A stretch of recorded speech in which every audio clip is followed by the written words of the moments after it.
नमस्ते दोस्तों, अगर आपने अभी तक मेरे चैनल को सब्सक्राइब नहीं किया है तो सब्सक्राइब करें और हर अपडेट की जानकारी पाने के लिए बेल आइकन दबाएं। नमस्ते दोस्तों, देवउठनी एकादशी पूजा विधि, व्रत विधि, महत्व, कथा, पूजा का शुभ टाइम। दोस्तों, देवउठनी एकादशी कार्तिक मास शुक्ल पक्ष की एकादशी को कहते हैं। इस दिन भगवान श्री विष्णु को उठाया जाता है, इसलिए इसको देवउठनी एकादशी कहते हैं। इस बार देवउठनी एकादशी 14 नवंबर रविवार को है। शास्त्रों में इसे प्रबोधनी या फिर देवउत्थानी एकादशी के नाम से भी जाना जाता है। धार्मिक मान्यता है कि इस दिन भगवान विष्णु 4 माह के निद्रा काल से जागते हैं और पुनः सृष्टि के पालन का कार्यभार संभालते हैं। और इस दिन तुलसी विवाह का भी आयोजन किया जाता है शालिग्राम जी के साथ। देवउठनी एकादशी के दिन से ही शादी, विवाह जैसे मांगलिक कार्य प्रारंभ हो जाते हैं। गृह प्रवेश आदि सब मांगलिक कार्य प्रारंभ हो जाते हैं। इस दिन भगवान विष्णु जी की सच्चे मन से आराधना करते हैं, उन्हें वैकुंठ लोक की प्राप्ति होती है। देवउठनी एकादशी मुहूर्त 2021। एकादशी तिथि प्रारंभ 14 नवंबर को सुबह 5:48 बजे से एकादशी तिथि समाप्त 15 नवंबर को सुबह 6:39 बजे तक। व्रत का पारण का समय 15 नवंबर को दोपहर 1:10 बजे से दोपहर 3:19 बजे तक।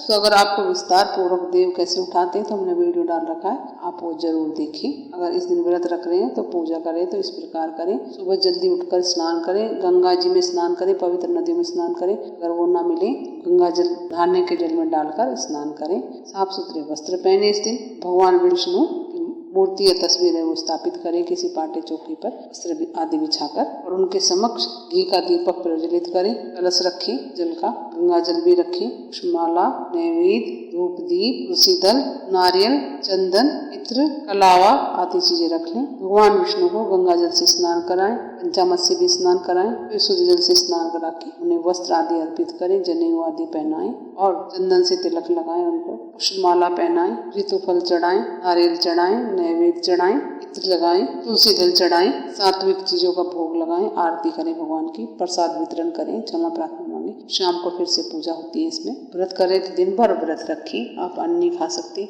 आप फल फ्रूट खा सकते हैं, सिंगाड़ा, शकरकंदी या सिंगाड़े के आटे का कुछ भी बना के खा सकते हैं और ऊँटो भी खा सकते हैं, लेकिन अन्न नहीं खा सकते। आप एक टाइम भोजन ग्रहण करें, वो भी फलाहार वाला, अन्न नहीं खाना है। शाम को तुलसी जी के साथ भगवान का विवाह कराएं, शालिग्राम जी के साथ तुलसी जी और शालिग्राम जी का विवाह कराएं और देव उठाएं। और घर में इस दिन भूल कर भी चावल ना बनाएं, ना खाएं, ना प्याज लहसुन खाएं, ना नॉनवेज खाएं इस दिन घर में। शास्त्रों में सभी 24 एकादशियों में चावल खाना वर्जित माना गया है। मान्यता है कि एकादशी के दिन चावल खाने से इंसान रेंगने वाले जीव की योनि में जन्म लेता है। इस दिन भूल कर भी चावल का सेवन नहीं करना चाहिए। एकादशी के दिन भगवान विष्णु की पूजा अर्चना करने के साथ ही खान पान, व्यवहार आदि सात्विकता का इसमें पालन करना चाहिए। कहा जाता है कि एकादशी के दिन पति पत्नी को ब्रह्मचर्य का पालन करना चाहिए।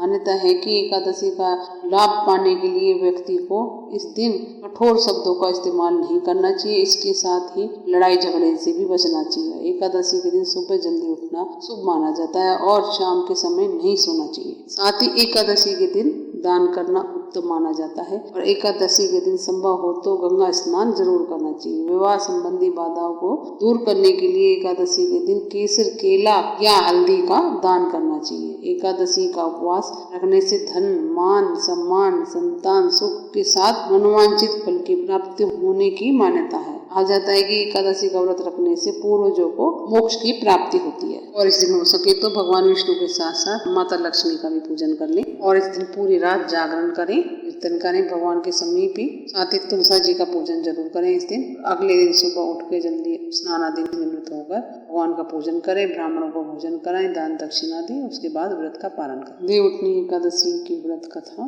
पौराणिक कथाओं के अनुसार एक बार माँ लक्ष्मी जी ने भगवान विष्णु से कहा कि हे प्रभु, आप दिन रात जागते हैं और फिर लाखों वर्षों तक सो जाते हैं, इससे समस्त चराचर जगत का नाश हो जाता है। माँ लक्ष्मी ने भगवान विष्णु से अनुरोध किया कि वो नियम के अनुसार ही हर साल निद्रा लिया करें। जिससे उन्हें भी कुछ समय विश्राम का मौका मिल जाए। इस पर भगवान विष्णु मुस्कुराए और बोले, हे देवी, तुमने ठीक ही कहा है। अब मैं हर वर्ष 4 महीने के लिए शयन किया करूंगा और इस दौरान सभी देवता गणों का भी अवकाश रहेगा। मेरी ये निद्रा अल्प निद्रा कहलाएगी। तभी से चतुर्मास के लिए भगवान शयन करते हैं और उसके बाद देवउठनी एकादशी को भगवान को जगाया जाता है, जागृत होते हैं। तब से ही सब मांगलिक कार्यों की शुरुआत होती है। इसीलिए इस पर्व को देवउठनी एकादशी के नाम से भी जाना जाता है, क्योंकि भगवान विष्णु 4 महीने के शयन के बाद देवउठनी एकादशी के दिन ही जागते हैं। वैसे तो दोस्तों ऐसा माना जाता है कि देवउठनी एकादशी का व्रत का फल 1000 अश्वमेध और 100 राजस्व यज्ञ के बराबर होता है और पितृ दोष से पीड़ित लोग इस व्रत को करने से उनको पितरों का आशीर्वाद मिलता है और उनके पितरों को भी लाभ मिलता है। उनके पितृ नरक के दुखों से छुटकारा पा जाते हैं और भगवान की शरण में चले जाते हैं। देवउठनी एकादशी या प्रबोधिनी एकादशी का व्रत करने से भाग्य जागता है और मनोकामना पूरी होती है। और देवउठनी एकादशी के दिन 11 घी के दीपक प्रज्वलित करने चाहिए। देव प्रबोधिनी एकादशी व्रत कथा प्रारंभ। युधिष्ठिर ने पूछा, श्री कृष्ण, अब आप कार्तिक शुक्ल पक्ष में जो एकादशी आती है उसकी महिमा बतलाइए। भगवान श्री कृष्ण बोले, राजन, कार्तिक के शुक्ल पक्ष में जो एकादशी होती है उसका जैसा वर्णन लोक श्रेष्ठा ब्रह्मा जी ने नारद जी से किया था वही मैं तुम्हें बतलाता हूँ। नारद जी ने कहा, पितामह, जिसमें धर्म कर्म प्रवृत्ति कराने वाले भगवान गोविंद जागते हैं उस प्रबोधिनी एकादशी का महात्म बतलाइए। ब्रह्मा जी बोले, मुनि श्रेष्ठ, प्रबोधिनी का महात्म पाप का नाश, पुण्य की वृद्धि तथा उत्तम बुद्धि वाले पुरुषों को मोक्ष प्रदान करने वाला है। समुद्र से लेकर सरोवर तक जितने भी तीर्थ हैं वह सभी अपने मातम की तभी तक गर्जना करते हैं जब तक कि कार्तिक मास में भगवान विष्णु की प्रबोधिनी तिथि नहीं आ जाती। प्रबोधिनी एकादशी को एक ही उपवास कर लेने से मनुष्य 1000 अश्वमेध तथा 100 राजस्व यज्ञ का फल पा लेता है। बेटा, जो दुर्लभ है, जिसकी प्राप्ति असंभव है तथा जिसे त्रिलोकी में किसी ने भी नहीं देखा, ऐसी वस्तु के लिए भी याचना करने पर प्रबोधिनी एकादशी उसे दे देती है। भक्ति पूर्व उपवास करने पर मनुष्य को हरि प्रबोधिनी एकादशी ऐश्वर्य, संपत्ति, उत्तम बुद्धि, राज्य तथा सुख प्रदान करती है। मेरु पर्वत के समान जो बड़े बड़े पाप हैं उन सबको यह पाप नाशनी प्रबोधिनी एक ही उपवास में भस्म कर देती है। पहले के हजारों जन्म में जो पाप किए हैं उन्हें प्रबोधिनी की रात्रि का जागरण रुई के ढेरी के समान भस्म कर डालता है।